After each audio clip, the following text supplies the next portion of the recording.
Hey there. Hey, we got to figure out a How are you? we got to figure out a more seamless way to do this invite thing.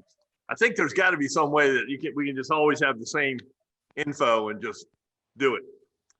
But it's always. So I still haven't gotten your email for what that's worth. Who knows? You're like me. You have a couple of email addresses, and I probably sent it to the wrong one. Well, I think sometimes yours goes through my server and it takes a second before it'll clear it. You know, so it can take like 15 minutes sometimes. Well, I've always been kind of spammy, so maybe that's maybe it's figured it out that it may just be some spam in there. Right. Spammy. Yeah. What's going on?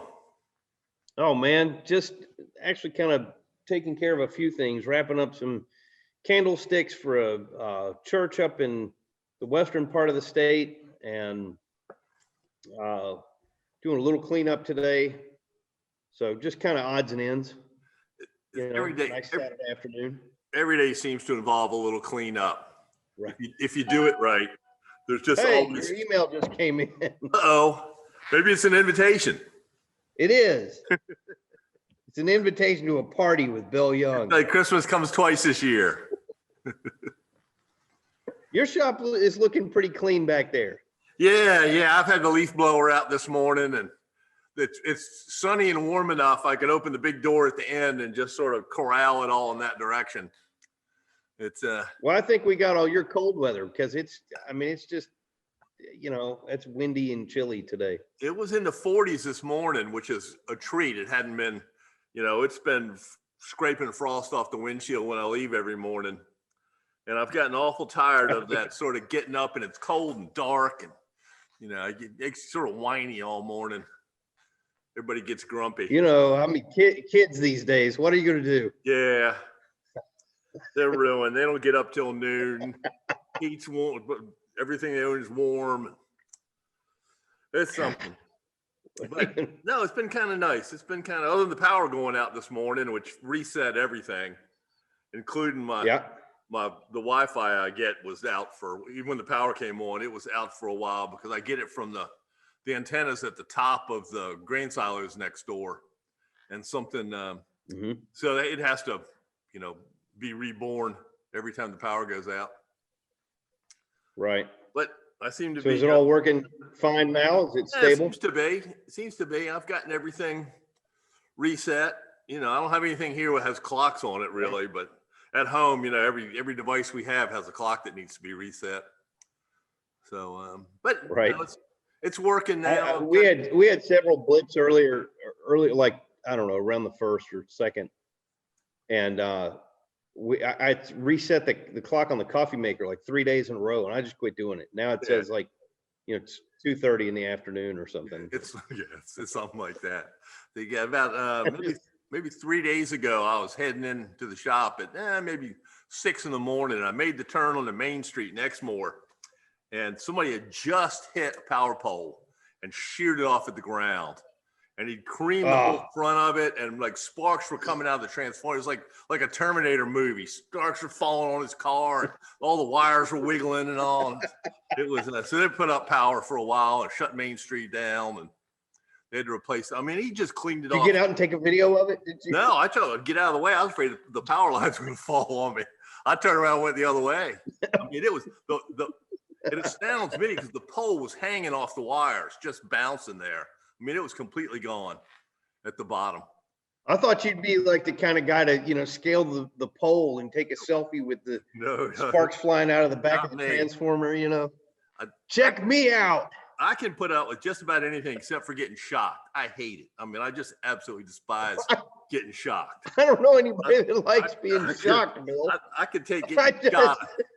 I can take getting shot more than I can take getting shocked. I just hate it. It's just the worst feeling in the world. So whenever I see something like that, whenever I watch the electrician lick his finger and touch the wires to see if they're hot, and get the shivers. I used to know this electrician. He used to brag about never working in a panel unless it was live. You know, like there was some kind of bragging right. That's right. Like I hate to inform you, my friend, but that's just dumb. Yeah, that's not something to be proud It of. doesn't It's something make you special. that It just makes you lucky for now. yeah, that's something to keep to yourself. You know, you don't want to tell people Right? stuff. It's not the kind of thing you say out loud. You just, Yeah. if that's your practice, you just keep that to yourself, buddy. So you making He was- anything in the For shop? the record, he was not working in my building. You Right. know, he was always bragging about how he'd wire whole circuits and he fished the wire through the conduit into the box live. And it's just like, Yeah. oh, just stop talking. Yeah, those are those guys where you say, "You want me to shut the power off?" No, don't worry about it. I think it's good. No, I only plumb with the water running. That's right, yeah. Jeez. Oh man. So what have you been doing in the last week? So, well, I've got a couple of jobs coming up. I've got to do some small runs of custom molding. We talked about that a little bit. Yeah. And you know, I can have custom molder knives made and set up a shaper and run a bunch of sample material and do all that stuff. Or I thought I'd just call you and see what we could do with the ShopBot. Let's figure out a molding problem. I mean, I had some ideas of how to do it, but I know that you have a better way than I would. Well, I mean, there's a couple of ways. One is there's you know, back before software was worth anything, there's a routine in the ShopBot software called the extruder that basically lets you draw a profile and it sort of flips it up on edge, and then you tell it what to do, and it basically does that. You draw it, you toolpath it with the size bit as the end of a ball nose would be. So if you can imagine it being sort of flat and you're rolling a nickel around it or a washer around it, and then it flips it up and that becomes the ball of a ball nose. And it's like it's the earliest way to do it that I know of. And it's you know, it's been in the ShopBot software for 15 years or some variation of that. And it was really about the only way you could easily do it back in the day. But now the V-Carve has the molding toolpath. You just draw the profile, tell it what to do. And it generates, and it does a much better job of toolpathing than. Well, I sent you those little thumbnails. Did you put anything in the software? Yeah, they're nice and simple. I mean, you know, the easiest thing to do is to draw them. If you've got a real weird crown molding that's real intricate and all that, you can you can put it on a piece of paper and trace it. You can cut a thin slice and put it on a scanner and scan it. You just want to get that profile as accurate as you can. Yep. And then, you know, these are pretty straightforward. They were not. They were sort of rectangles with rounded corners. And a lot of fillets and stuff. And most of that stuff has been, especially old stuff, has been beat up long enough that, you know, no matter where you cut it, it's going to be a little bit different because, you know, wear patterns and cats rubbed up against it and all the things. Well, especially these, they're outside. I mean, you know, the house is probably 100 years old, and these are coming off of one of them goes on it's a molding off of little lattice work at the top of a garden gate, and it's applied to the inside of the lattice, so it sort of trims all the way around. It's mitered, and you know, they're redwood gates or something. I don't know exactly what species it is. I don't have the gate, so I can't really look at it, but judging by what grain I could see, I was thinking maybe redwood or something. But I mean, they have to be 80 to 100 years old. Yeah, you know, it could be a spot where somebody pushed against it, and you know, so you get sort of it's a moving target for sure. Yeah, so you know, we get it as close as we can get it. Yeah, and I would use the molding toolpath in V-Carve. Okay, I think that's the easiest way to do it. Cool. The one thing it does sort of struggle with a little bit sometimes is really plumb edges. Right. Because, you know, so you're cutting it with a ball nose of some kind. And so you gotta worry about that radius in the corners, and you gotta worry about those plumb edges, but it works pretty well. You're talking about where like a reveal is going to come down. Yeah. Something like that. Yeah. So it's just come over and it'll do an OG shape or something. Mm-hmm. Right. Okay. But you're going to have to hit it with a block plane or a sanding block or something like that. All those corners are going to be sort of variably radiused over the years. So, Right. you know, Right. you sort of hit it with a lick on the sand. I wonder if you could, if you had a bunch of that kind of stuff to run, would it be worthwhile just to do like a, you know, pocket toolpath or something, cut online or, you know, whatever, where you just come in with a straight bit, a secondary straight bit, and just cut straight down that. Yeah, you could profile cut it for sure. Cut around the outside. Okay.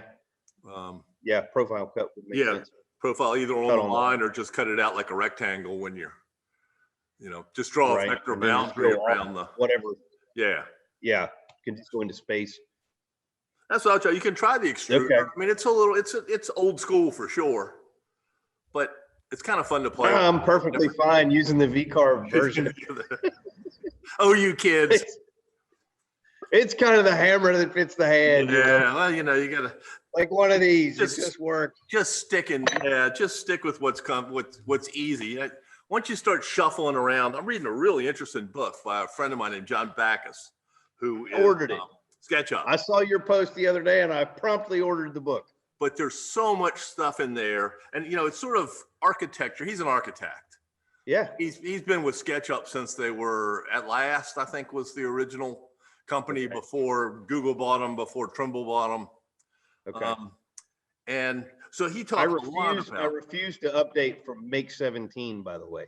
It's called the book's called Digital Sketching, and it just talks about sort of all these kind of things. You know, don't change software. Don't do that unless you have to. You know, the sort of simplest is the best. The simplest way you can solve a problem is the best way to do it. You know, and you're better. You're ahead of the game if you're removing things rather than adding things. So it's a really interesting book, and but he talks a lot about, you know, don't use 12 different pieces of software, because you'll just get you know, the button that you're used to pushing over here is now over there, or it doesn't exist. You know, and you got to have some workaround, something that you use all the time.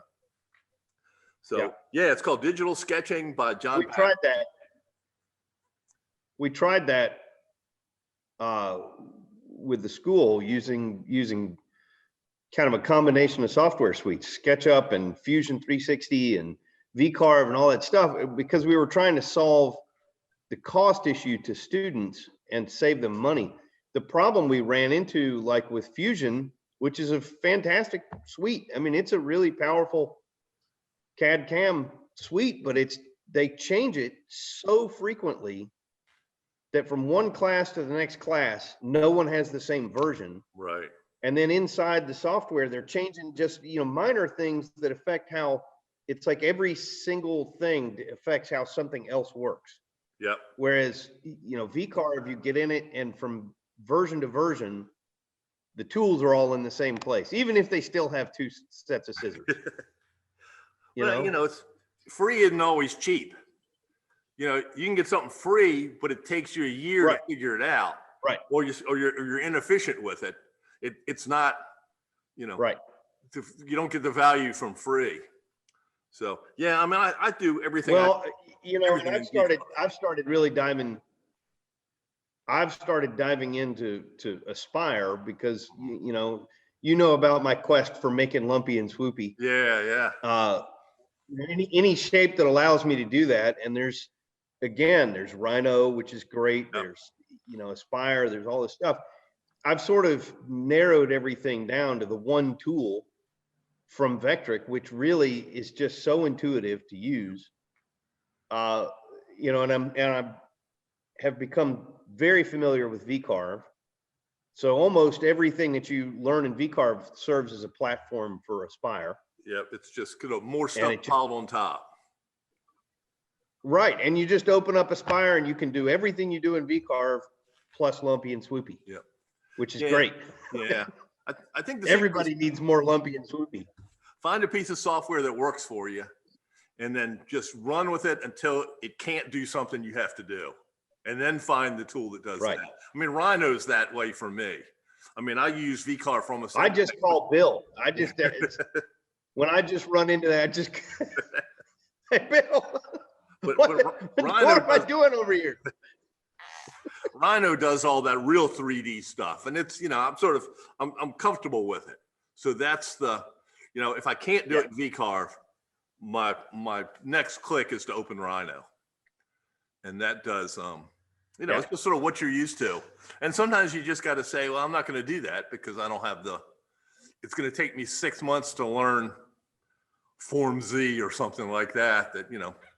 Well, everything I'm doing in here is literally on a deadline, on the fly, and learning another CAD suite is like, I come in early, I leave late, and I don't feel like going home and trying to, get my kids to bed and do all that stuff. And now I've got to start learning a CAD suite.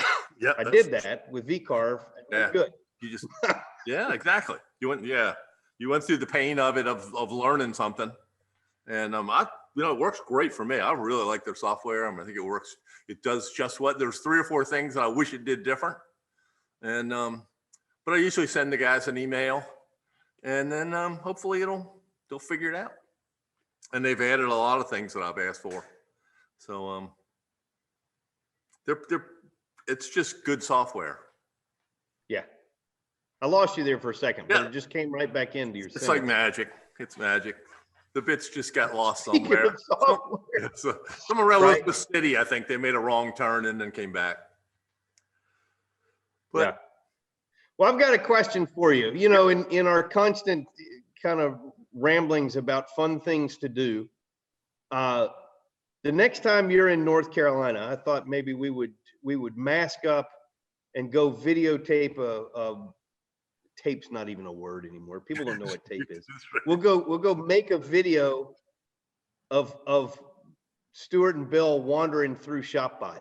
What do you think? Sounds good. Well, just so folks can see it. I think I loved the open house last year.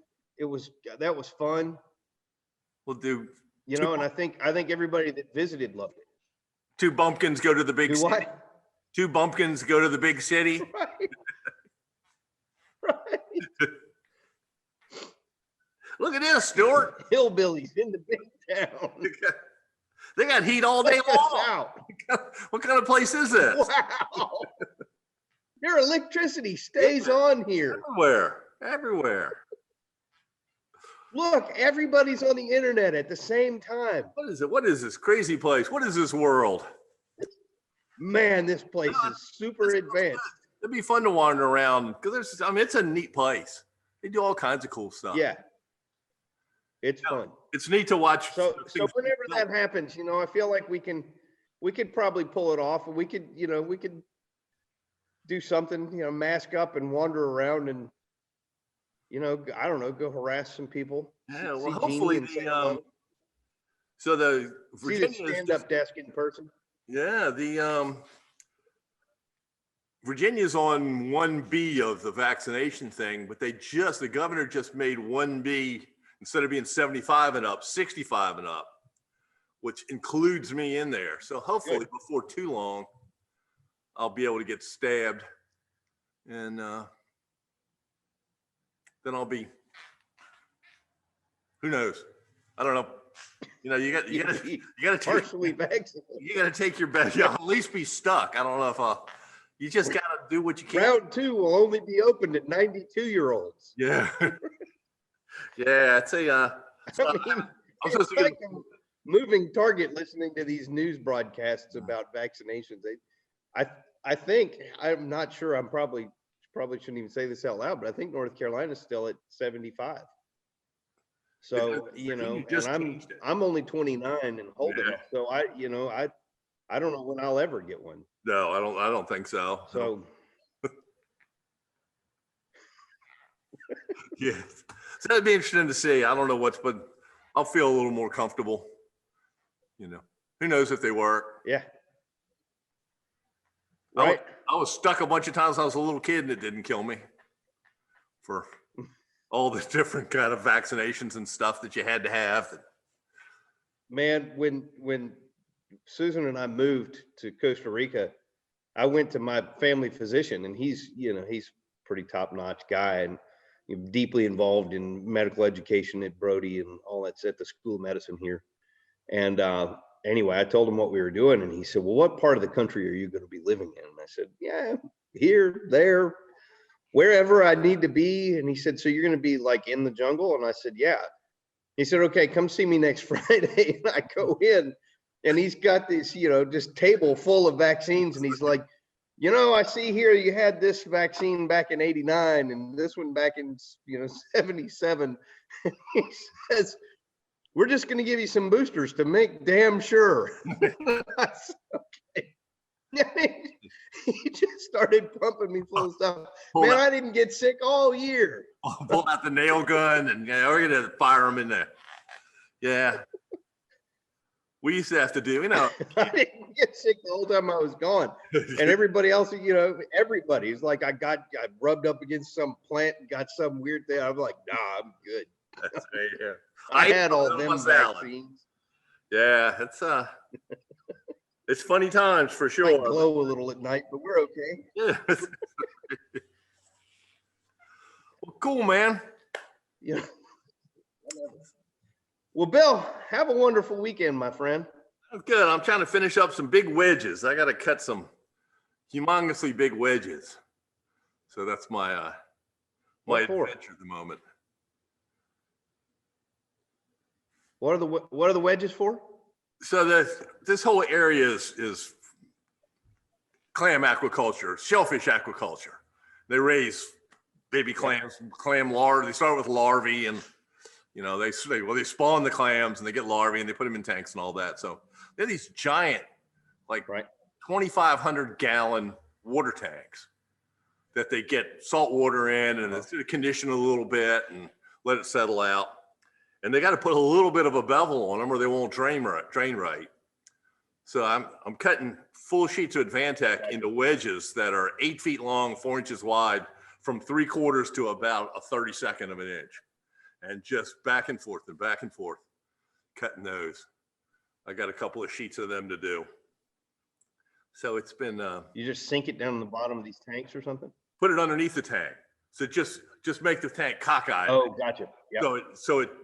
Gotcha. Just a little bit. Doesn't need to be much, but just enough that it goes toward the drain. And makes sense. Yeah. So I got a bunch of these to cut, and I'll just throw sheets of Advantech on there. And I've been using I'm doing it a couple different ways. One is using the fluting toolpath in V-Carve, which is kind of an interesting thing. It's fun to play with sometimes. It's designed to do fluted columns, but you can do all kinds of stuff with it. You can do tapers and taper it on both ends and all that. And I've also got an old ShopBot, parametric ShopBot file that lets you input, the length, the width, the thickness in different ends, and it just generates cut file from it. It actually doesn't even generate a cut file because it is. Can I ask you a question just for the sake of asking it? Sure. Is there any reason that you couldn't just cut a couple of wedges and just lay the Advantech on it and then put the tank on top of that? It's because it's so heavy. Right. You'd have to put another. Well, I'm saying, couldn't you just? These things are sitting on 4x6s every 16 inches with a plywood deck on them.